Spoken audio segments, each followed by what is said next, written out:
আজকে বানাবো চিলি এঁচড়। চিলি এঁচড় বানানোর জন্য ফার্স্টে এঁচড়টাকে ভালো করে ছোট্ট ছোট্ট করে কেটে ধুয়ে নিয়ে ভালো করে নুন দিয়ে সিদ্ধ করে নিতে হবে।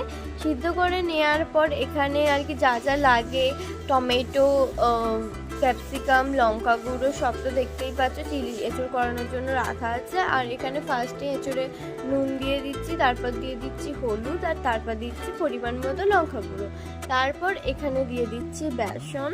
বেসন দেওয়ার পর এখানে তারপর দিয়ে দিচ্ছি কর্নফ্লাওয়ারটা দেওয়ার পর এখানে আদা রসুন বাটা দিয়ে দিচ্ছি। এটা কিন্তু সম্পূর্ণই নিরামিষভাবে করেছি, কোনো মানে পেঁয়াজ টেয়াজ ডিম ফিম কিচ্ছু নয়। এবারে এটাকে ভালো করে মাখিয়ে নিচ্ছি। মাখিয়ে নেওয়ার পর এটাকে প্রায় 30 মিনিট মতো রেখে দেবো। এখানে দেখো 30 মিনিট পর এইরকম দেখতে লাগছে।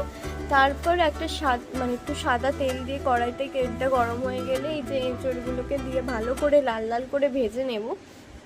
ভেজে নেওয়ার পর দেখতে পাচ্ছ একদম লাল লাল করে ভেজে নিয়ে এবার তুলে নিচ্ছি। তারপরেই এখানে চিলি এঁচড়টা করার জন্য এখানে ফার্স্টে দিয়ে দিচ্ছি ক্যাপসিকাম। তারপরে এখানে ভালো করে ক্যাপসিকামটাকে ভেজে নিতে হবে। তার আগেই একটু তেল দিয়ে দিচ্ছি, যেহেতু তেল শেষ হয়ে গেছিলো। তারপরে একটু দিয়ে দিলাম নুন। এই তো দেখতেই পাচ্ছ এখানে ভালো করে ক্যাপসিকামটাকে লাল লাল লাল করে ভেজে নিয়েছি। তারপরে এখানে দিয়ে দিচ্ছি টমেটো আর কাঁচা লঙ্কা। কাঁচা লঙ্কাটা কিন্তু অবশ্যই মানে গোটাই রাখবে। তো এখানে দেখতেই পাচ্ছ টমেটোগুলোকে ভালো করে গেলে দিচ্ছি। তো এটাকেও ভালো করে নাড়তে হবে, একটুখানি ভালো করে ভাজা ভাজা টাইপের করে নিতে হবে। তো দেখছো টমেটো থেকে কতটা জল ছেড়েছে।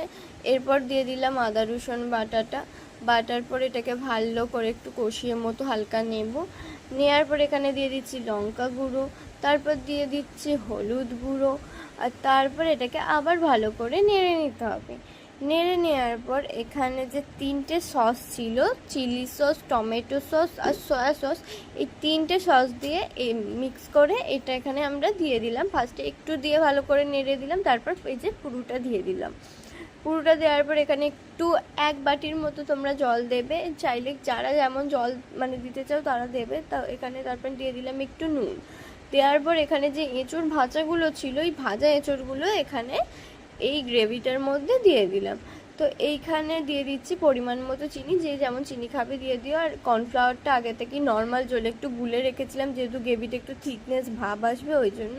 তো এখানে কর্নফ্লাওয়ারটাও দিয়ে দিলাম। দিয়ে দেওয়ার পর দেখতেই পাচ্ছ দেওয়ার সঙ্গে সঙ্গে কেমন একটা থকথকে ভাব চলে এসেছে, কিন্তু কর্নফ্লাওয়ারটা কিন্তু অবশ্যই তোমরা দেবে। তো আর টমেটো সসটা যখন নাবাচ্ছিলাম তখন নাবিয়ে দিয়েছি। এটা তোমাদের যদি ইচ্ছে হয় নাবিয়ে দিতে পারো, না ইচ্ছে হলে দেবে না, কিন্তু আমার ইচ্ছে ছিল তাই আমি একটু টমেটো সসটা হালকা করে দিয়ে দিই।